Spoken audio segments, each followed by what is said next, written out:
Good morning, students. This is class 7, English literature, chapter number 4. This is the poem. The name of the poem is A Psalm of Life. Psalm of Life means जिंदगी का या जीवन का गाना, जीवन का गीत या भजन।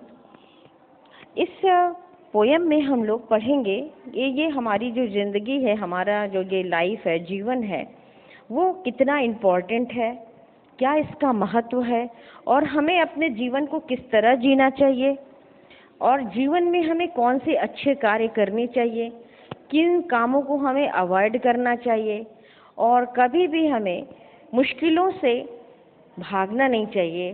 सारी मुश्किलों का सामना बहुत ही डट कर करना चाहिए, बड़ी हिम्मत के साथ करना चाहिए। इसके राइटर जो हैं, इसके पोइट जो हैं, साम ऑफ लाइफ के जो पोइट हैं उनका नाम है Henry Wordsworth Longfellow.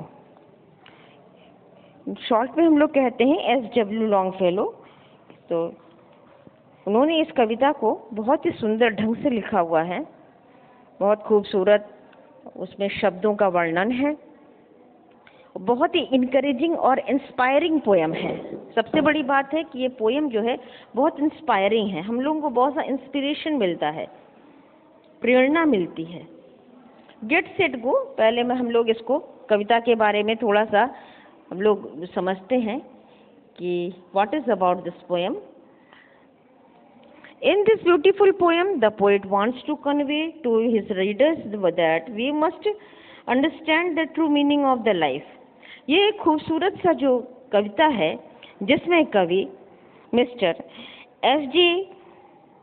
SW Longfellow हम लोगों को बताते हैं, कन्वे माने बताना चाहते हैं, मैसेज दे रहे हैं अपने रीडर्स को, रीडर्स जो पढ़ने वाले हैं हम लोग। We must understand the true meaning of life, हम लोगों को समझना चाहिए कि ज़िंदगी की असली मायने क्या है, सच्चा ये मायने क्या है। He says that all the human being are born to lead a life according to God. उन्होंने कहा है, वो हमें बताते हैं कि जितने ह्यूमन बीइंग, मनुष्य जाति जो इस धरती पर जन्म लिया है, उन्हें अपना जीवन लीड करना है, जीना है भगवान की मर्जी के अनुसार। भगवान जैसी मर्जी बना देंगे, भगवान जैसा कहेंगे, हमें अपना जीवन वैसा ही जीना पड़ेगा। Meaning of life is not just for enjoyment and sorrow. हमारे जीवन का जो मीनिंग है, जो मतलब है, सिर्फ हमारा जीवन एंजॉयमेंट के लिए, खुशियां मनाने के लिए, ऐशो आराम के लिए नहीं बना, या सिर्फ दुख ही उठाने के लिए नहीं बना है। We are all made of the dust and return back to it. हम लोग सब इस मिट्टी के बने हुए हैं और फिर इसी मिट्टी में हमें मिल जाना है। It is important to understand that this world is temporary. ये बहुत ज़रूरी है, ये हम लोगों को जानना कि ये जो संसार है वो टेम्पररी है, कुछ समय के लिए है। But our soul is permanent, लेकिन जो हमारी आत्मा है वह परमानेंट है, हमेशा के लिए चलने वाली स्थिर चीज़ें हैं, इसमें कोई बदलाव नहीं आने वाला है। परमानेंट हमारी जो आत्मा है वो परमानेंट है, और ये जो जीवन है या वो ये जो धरती है, ये संसार जो है, ये टेम्पररी है, कुछ समय के लिए है। वी मस्ट स्ट्रगल, हम लोगों को संघर्ष करना है, and should be active throughout our life और मेक इट मीनिंगफुल। हमें जीवन भर संघर्ष करना है, जीवन भर हमें एक्टिव रहना है, स्फूर्तिवान रहना हुआ है और अपने जीवन को अच्छे से जी कर इसे मीनिंगफुल बनाना, इसके मायने हो। ऐसा नहीं है कि हम लोगों ने इस धरती पर पैदा हुए, अपना जीवन जिया, ऐशो आराम किया, दुख सुख सहे और मर गए। सिर्फ इसीलिए हमारा जीवन नहीं बना है, बल्कि हमारा जीवन इसलिए बना है कि हम लोग उसको अच्छे कार्य करें, अच्छे से जीवन को जिए, अच्छे ऐसे काम करें जैसे लोग हमारे मरने के बाद भी हमको याद करें। तो हमें कैसे याद करेंगे? हमें अपने अच्छे कर्मों से याद करेंगे। यही हमारे जो कवि हैं वो हम लोगों को इसी चीज़ की प्रेरणा देते हैं। Now we start the poem. Life is real, life is earnest and the grave is not its goal. Dust thou art to dust returnest, was not spoken of the soul। यहाँ पे देखिए, लाइफ जीवन के लिए कहा, real मतलब आप सब जानते हैं सच्चा, ना, सचमुच के जो चीज़ सचमुच को होती है उसे रियल कहते हैं। अर्नेस्ट का मतलब ही सच्चा होता है, दृढ़ संकल्प करने वाला। ठीक है, यहाँ पे देखिए ग्रेव है, एक एक का वर्ड का पहले मैं समझा दूंगी, उसके बाद फिर लाइन एक्सप्लेन करूंगी। ग्रेव का मतलब देखिए कब्र होता है, तो यहाँ पर पोएट के अनुसार ग्रेव का मतलब डेथ है, मौत है। डस्ट मने मिट्टी, दाऊ हम लोग कह रहे हैं, दाऊ मने तुम, हाँ। डस्ट, रिटर्नेस्ट, रिटर्न जैसे नहीं होता वापस कर देना। स्पोकन मैंने कहा गया है, और सोल का मतलब यहाँ पर आत्मा है। अब ये देखिएगा क्या कहते हैं, life is real, life is earnest and grave is not its goal. यहाँ पे कवि कहते हैं ये जीवन जो है वो सच्चा है, जीवन खुशियों से भरा हुआ है, जीवन उत्साह से भरा हुआ है। ठीक है, वो हम लोगों को ये इंथुसियास्टिक होने के लिए कहते हैं, यानी कि बहुत उत्साह से भरे होने के लिए कहते हैं। उनका ये कहना है कि ये जीवन जीने के लिए है, ये जीवन जीने के लिए है। And grave is not its goal, मौत ही इसका लक्ष्य नहीं है। हमारे जीवन का लक्ष्य जीवन जीना है और अच्छी तरह से जीना है। मौत इसका हमारे जीवन का लक्ष्य मौत नहीं है। गोल मीन्स लक्ष्य। Dust thou art to dust returnest, हमारा शरीर, हमारा जो ये शरीर है ये मिट्टी का बना हुआ है, और मरने के बाद इसे मिट्टी में ही मिल जाना है। मनुष्य पैदा होता है मिट्टी का बना हुआ है, और इसका जो शरीर है वो मिट्टी में मिल जाता है। I was not spoken of the soil, लेकिन सोल मीन्स आत्मा। यहाँ आत्मा की बात नहीं की गई है, आत्मा तो अमर है। आत्मा की बात नहीं करते हैं, यहाँ शरीर की बात करते हैं। शरीर को तो एक दिन इसी धरती, इसी मिट्टी में मिल जाना है, लेकिन आत्मा अजर है, आत्मा अमर है, ये कभी नहीं मरती, ये परमानेंट है, ये हमेशा चलती रहती है, और इसे कोई भी नहीं मार सकता। और हम लोग ये कहना चाहते हैं, कभी हम लोगों को ये बताना चाहते हैं कि ये जीवन जो है वो सिर्फ एक दिन हम लोग ये जीवन खत्म हो जाएगा। ये बॉडी हमारा जो ये बॉडी है, हमारा जो शरीर है, ये भी खत्म हो जाएगा, लेकिन आत्मा कभी नहीं मरेगी। आत्मा अजर अमर है, इसे कोई भी नहीं मार सकता। Next line, not enjoyment and not sorrow is our destined end or way, but to act that each tomorrow find us farther than today. Enjoyment, sorrow सब जानते हैं, एंजॉयमेंट माने खुशियाँ, सॉरो मतलब दुख। डिस्टेंट का मतलब की होता है भाग्य, भाग्य में क्या लिखा हुआ है। टुमारो सब जानते हैं, आने वाला कल। फार्दर मतलब आगे। तो ये जो कवि यहाँ पर कहते हैं not enjoyment and not sorrow, हमारा जो ये जीवन बना हुआ है वो सिर्फ ऐशो आराम के लिए नहीं बना हुआ, मनोरंजन के लिए नहीं बना, खुशियाँ मनाने के लिए ही नहीं बना है, और न सिर्फ दुख उठाने के लिए बना है। Is our distant and or वे, पता है इसको कि इसका एंड कैसे होगा। पर्पस, ये हमारे जीवन का क्या पर्पस है, हमारे जीवन का क्या लक्ष्य है, वो ये विश्वास नहीं करते हैं कि ये जो जीवन है सिर्फ हम लोगों को दुख उठाने के लिए ही बना हुआ है, कि हम लोग सफ़र ही करते रहेंगे, इसीलिए नहीं बना हुआ है।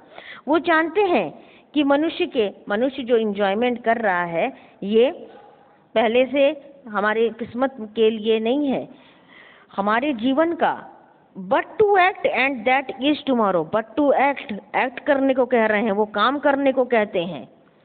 एक्ट मतलब काम करना। वो कहते हैं कि हमारे जीवन का सबसे बड़ा लक्ष्य है कि आप काम करें, और इसलिए काम करें कि आगे चलकर हमारे जीवन की सारी चीज़ें हमारे लिए सहूलियत हो जाए, हमारे लिए आसान हो जाए।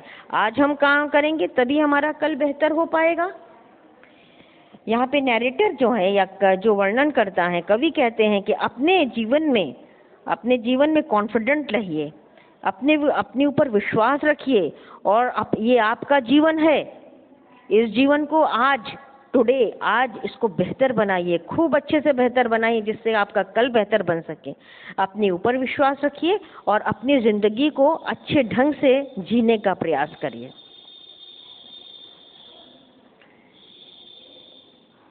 Next, in the world's broad field of battle, in the bivouac of life, be not like dumb driven cattle, be a hero in the strife. यहाँ पे कवि कहते हैं कि ये जो संसार है, ब्रॉड फील्ड ऑफ बैटल, ये जो संसार है वो बहुत बड़ा सा एक फील्ड है। एक फील्ड का मतलब बहुत बड़ा सा एक मैदान है, लड़ाई का मैदान। ये जीवन हमारा लड़ाई का मैदान है। और बिवॉक का मतलब, जो बिवॉक ऑफ लाइफ है, बिवॉक का अगर असली मीनिंग करने आते हैं तो इसका मतलब होता है कि सेना का जब यहाँ पे लड़ाई होती है तो रात में सेना जिस जगह रुकती है, सेना का पड़ाव होता है, उसको हम लोग कहते हैं बिवॉक। तो यहाँ पर बिवॉक ऑफ लाइफ का मतलब है कि इस जीवन में, बिवॉक का मतलब टेम्पररी शेल्टर है, ये परमानेंट नहीं है, ये कुछ ही दिनों का है, ये कुछ ही दिनों का आश्रय है। यहाँ पे कहना चाहते हैं कवि, हमको बताना चाहते हैं कि हर व्यक्ति को अपने लिए कुछ ऐसा काम करना चाहिए जिसके लिए वो तैयार हो, जिसको वो काम करने के सक्षम हो। ये जीवन रूपी जो युद्ध का मैदान है हमारा, ये देखिए कवि कहते हैं कि जीवन रूपी जो ये बड़ा युद्ध का मैदान है, इसमें तो हमारा जीवन जो है, हमारी लाइफ जो है, वो एक तो टेम्पररी शेल्टर है, ये इसको आश्रय मिला हुआ है।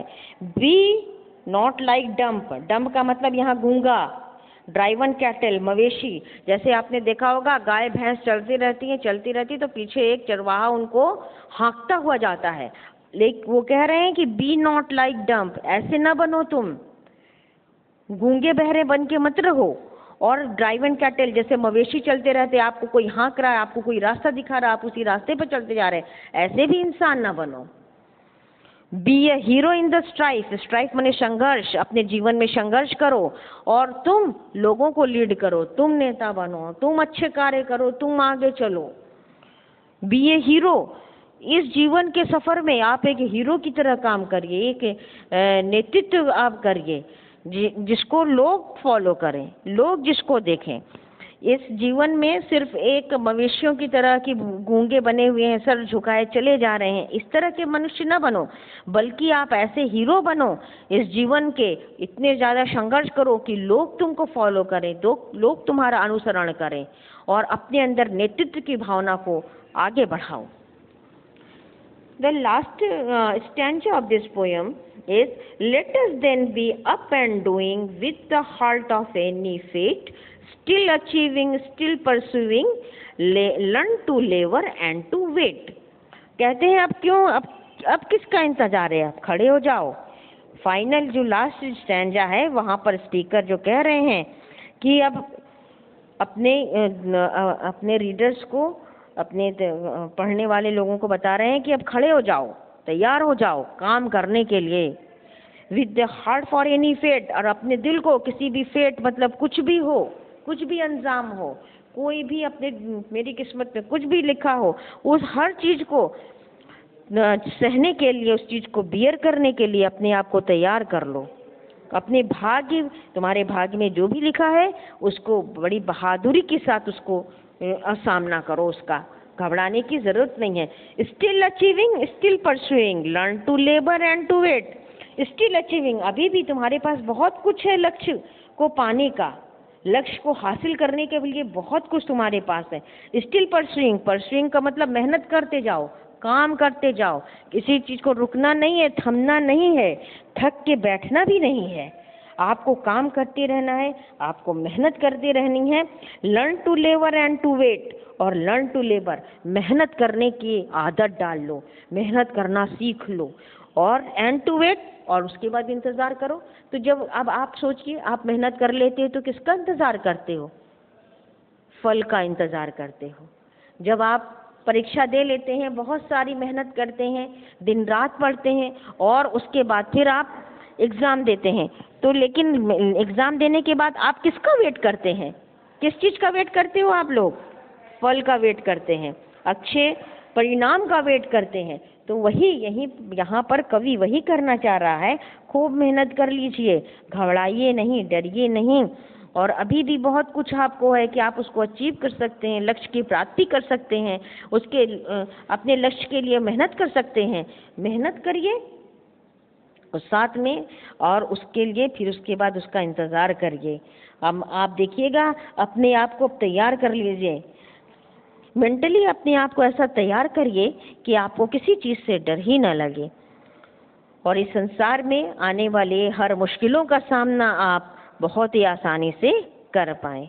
Henry Wadsworth Longfellow is the poet of this poem.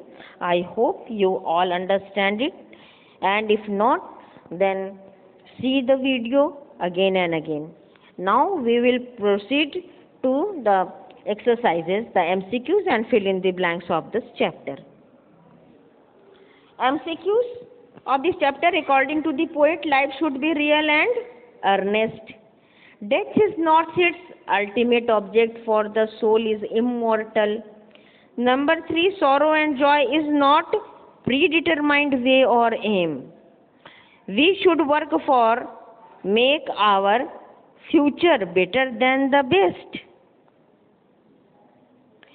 We should give up idleness. We should give up माने छोड़ देना. किसे छोड़ देना चाहिए? आलस को. एंड स्टार्ट वर्किंग हार्ड, और मेहनत करनी चाहिए.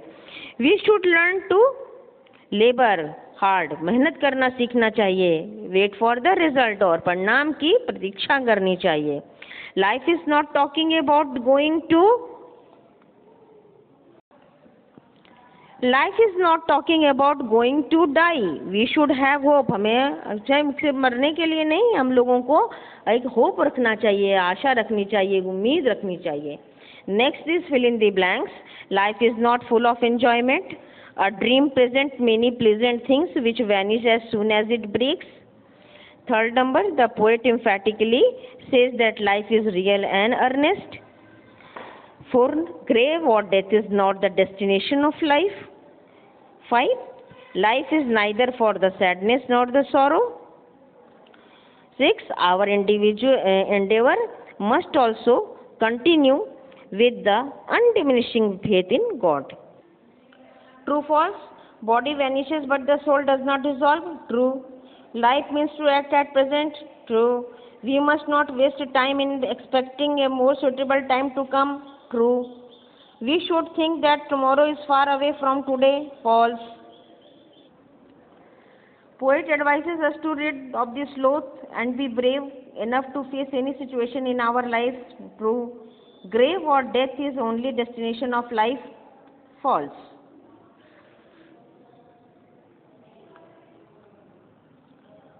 Add the suitable suffix AR, ER, OR, IST, OUS. जहाँ पे जो सुटेबल हो आप उसको सफिक्स लगा. सफिक्स मतलब होता है किसी भी वर्ड के जो रूट वर्ड होता है उसके पीछे लगाने. लाई का देखिए liar, run runner, sell seller, drama dramatist, direct director, act actor, beg beggar, paint painter, industry industrious, play player. Next, suitable prefix. Prefix का मतलब ये रूट वर्ड के पहले लगा के मीनिंगफुल वर्ड बनाना है. और ये जो वर्ड होगा वो इसका ऑपोजिट होना चाहिए. Real unreal, agree disagree, decent indecent, possible impossible, patient impatient. Frost defrost, active inactive, happy unhappy, regular irregular, likely unlikely. Put the fairly or rather. Fairly जो का प्लीजेंट आइडिया के लिए आप फेयरली लगाएंगे, मतलब कि अच्छा कोई आइडिया होता है फेयरली, और रैदर जो लगाएंगे अनप्लीजेंट, जो अच्छे आइडियाज नहीं दे, अच्छे विचार ना प्रकट करें. अरे एक्सरसाइज इज रैदर डिफिकल्ट, मतलब जो चीज मुश्किल है. Last exercise was rather easy. The room is fairly big, I think it all do. I can't hold it any longer, it is rather hot. Have another cup of coffee, it is fairly hot. This wood is fairly dry, I think it will burn at night. This room is rather big, haven't you smaller one? The straw is rather dry, be careful you don't set light to it. Next, one word. Complete the sentence. Use one word से सिर्फ इसको sentence पूरा करना है. I got up early and have a shower. I got this pen on the floor, is it yours? We were hungry so we got something to eat. Arjun was tired last night so he went to bed early. I have bought a new car, yes I know, Rohan informed me. Tripti is learning to drive. She learned her first lesson yesterday. Where did you buy this book? It was a present. Sambhav presented it to me. Did James come to your Christmas party? No, we invited him, but he didn't come. Change the following sentence into passive voice. Passive voice में बदलना है. A famous writer wrote this book. This book was written by a famous writer. This means the passive voice में active को passive जब बनाते हैं तो इसमें जो फेमस राइटर है सब्जेक्ट को ऑब्जेक्ट के स्थान पर, ऑब्जेक्ट को सब्जेक्ट के स्थान पर लाते हैं और वर्ब का थर्ड फॉर्म, जैसे रोट है, रोट का थर्ड फॉर्म रिटन. सब में आपको यही इसी फॉर्मूला से करना होगा. सब्जेक्ट को आप ऑब्जेक्ट के स्थान पर लाएंगे और ऑब्जेक्ट को आप सब्जेक्ट के स्थान पर लाएंगे और जिस टेंस में है उसी में लिखना है. टेंस तो वही रहेगा, जैसे रोट है पास्ट टेंस है, पास्ट टेंस में लिखना है, सिर्फ हर उसमें वर्ब का थर्ड फॉर्म लिखना है. Amita feeds the dog are fed by Amita. The women cut the fruit is cut by the women. Sam repair the machines are repaired by Sam.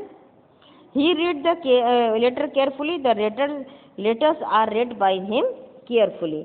यहाँ पर रीड का रेड ही होगा, रेड से है इसलिए कि रेड जो है वो वर्ब का थर्ड फॉर्म है. Mister Mohan wrote this letter was written by mister Mohan. We would have decorated the room. Who would have decorated the room? The room would have been decorated by हुम.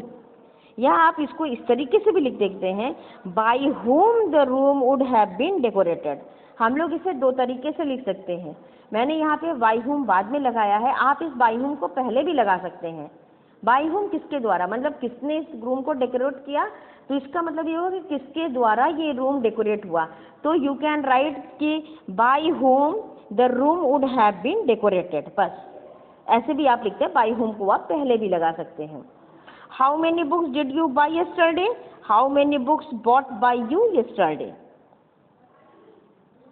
Next, where have you put my books? Where my books have been put by you.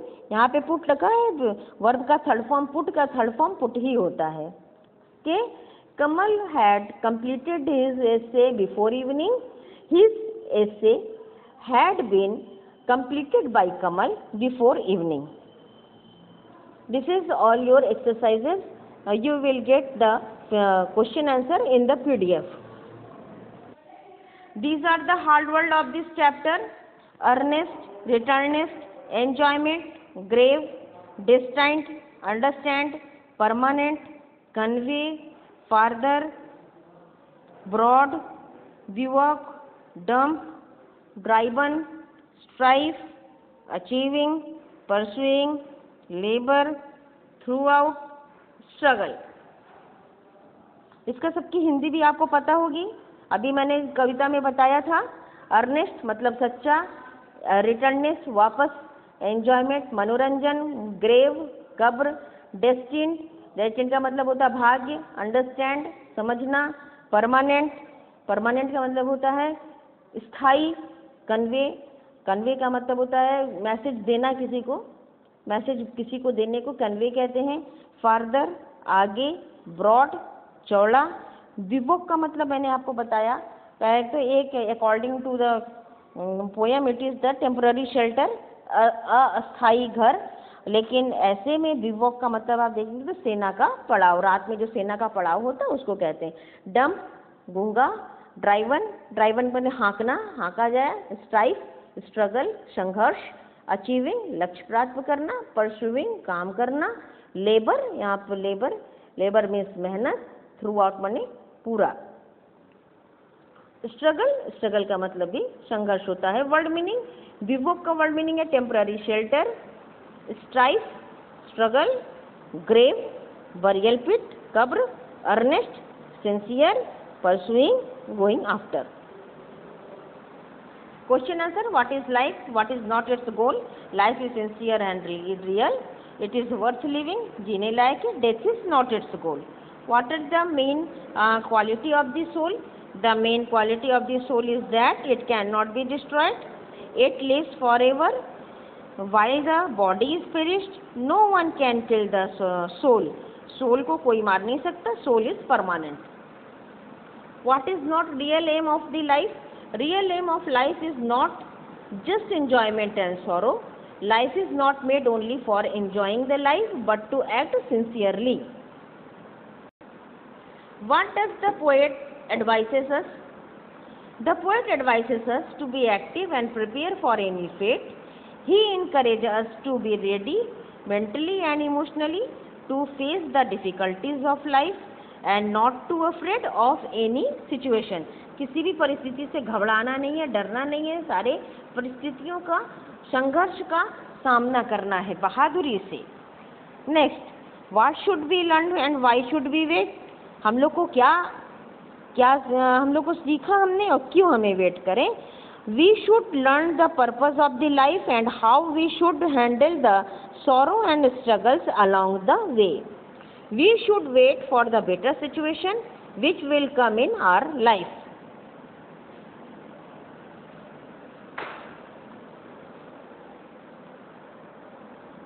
What do you learn from the poem? We learn from the poem that we should live our life the fullest. खुल के जीना चाहिए पूरी तरह से. We should handle the sorrow and struggles of the life wisely. These are the question and answer. You will get these questions in the PDF which will be sent to you, and all the students please write all these questions in your copy and do the exercise in your book. Thank you.